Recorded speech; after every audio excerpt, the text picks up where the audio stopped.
berkaitan dengan demonstrasi yang baru-baru ini terjadi dan menimbulkan korban jiwa ya, bahkan juga harta ya. Ini sangat kita sayangkan karena pada prinsipnya kita yakin bahwa niat masyarakat, mahasiswa dan sebagainya ini berunjuk rasa ingin menyampaikan pendapatnya ya enggak terhadap anggota dewan yang merasa mereka telah memilihnya ya dan ingin menyuarakan dan ingin bertemu.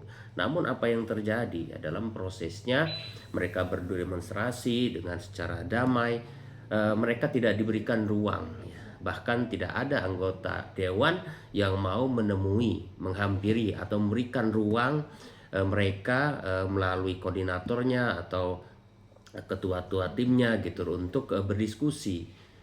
Bahkan justru pada saat demo itu demonstran itu justru dihalau oleh pihak-pihak berwajib ya dengan gas air mata dan sebagainya dan akhirnya menimbulkan korban jiwa. Nah disitulah akhirnya pemicu itu meledak ya sehingga akhirnya demonstrasi itu hampir meluas di berbagai daerah. Nah itu yang sangat kita sayangkan dan terlebih lagi bahwa demonstrasi itu juga patut diduga bahwa di sana ada oknum ya yang menunggangi sehingga menimbulkan anarkisme juga penjarahan dan itu sesuatu yang sangat kita sesalkan dan itu tidak boleh terjadi gitu kan.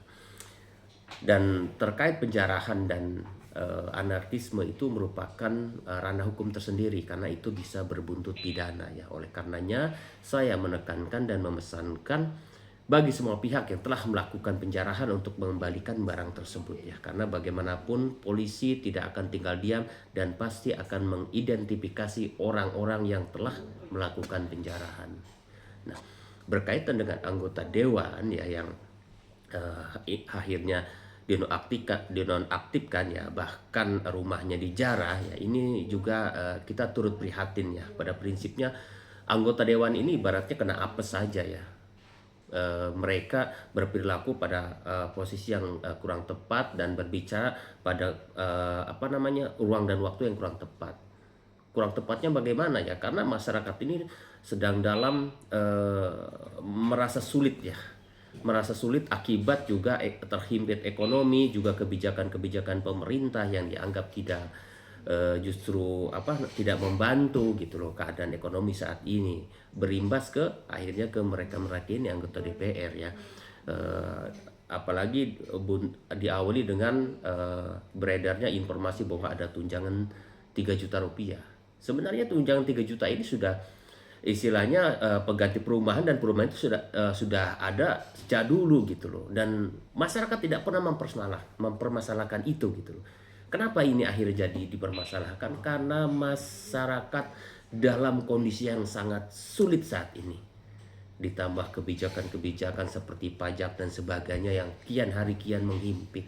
Ya, makanya imbasnya kan bisa kita lihat gitu loh. Bahkan rumah Menteri Keuangan pun dijarahnya gitu loh. Akibat mungkin rasa emosi yang mendalam di masyarakat ini. Jadi pada prinsipnya fokusnya tidak pada anggota dewan yang dinonaktifkan itu, tapi lebih pada aturan dan kebijakan yang harus dirubah, ya enggak, yang harus disikapi agar semua membawa perubahan di masyarakat gitu. Kalau anggota dewan itu sih, kalau menurut saya ya istilahnya bukanlah sebuah kesalahan. Memang secara secara etika mungkin tidak elok dia berbicara pada saat itu gitu loh. Makanya dinonaktifkan ya. Dan perlu diketahui bahwa penonaktifan itu bukan berarti mereka tidak mendapatkan benefit, mereka akan tetap mendapatkan benefit. Dinonaktifan itu sewaktu-waktu nanti bisa aja diaktifkan kembali ya karena dalam aturan di DPR itu tidak ada nonaktif, dicopot iya, diganti istilahnya PAW. Jadi seperti itu ya. Nah, masyarakat ya yang menjara dan merusak rumah ya itu seperti saya katakan itu tidak boleh karena itu bagaimanapun itu adalah bentuk pidana ya yang tidak diperbolehkan. Bahkan itu terkait penjarahan bisa dikenakan pasal 363 ya atas dugaan pencurian dengan pemberatan ancaman sampai 7 tahun penjara ya. Kalau menurut saya, solusi yang terbaik adalah merubah kebijakan yang dianggap tidak membantu masyarakat. Merubah aturan terkait tunjangan bukan hanya yang ada di DPR tapi juga yang ada di pemerintahan ya, terkait tunjangan apa namanya, kunjungan kerja, tunjangan beras dan sebagainya direvisi lagi ya. Kalau bisa diperkecil, jangan terkesan tidak masuk akal ya kalau hanya tunjangan beras sampai 12 juta dan sebagainya. Ya enggak, karena di DPR itu memang banyak tunjangan seperti itu gitu. Untuk itu kalau menurut saya ya solusinya eh, melakukan perubahan kebijakan, perubahan aturan yang sudah ada gitu loh, dan transparansi terhadap masyarakat. Eh, Khususnya gaji-gaji para pejabat ini memang dipublikasikan gitu loh. Itu adalah bentuk transparansi agar tidak menimbulkan persepsi yang tidak gitu loh. Ya, jadi kita berharap ya negeri kita ini jauh lebih baik ya. Kemarin juga kan Presiden Prabowo telah melakukan langkah ya untuk menyetop terkait tunjangan perubahan tadi yang 3 juta tadi ada, bahkan dia menyetop kunjungan ke luar negeri, dan itu merupakan progres dan proses yang langkah awal yang patut kita apresiasi ya, seperti itu. Terima kasih.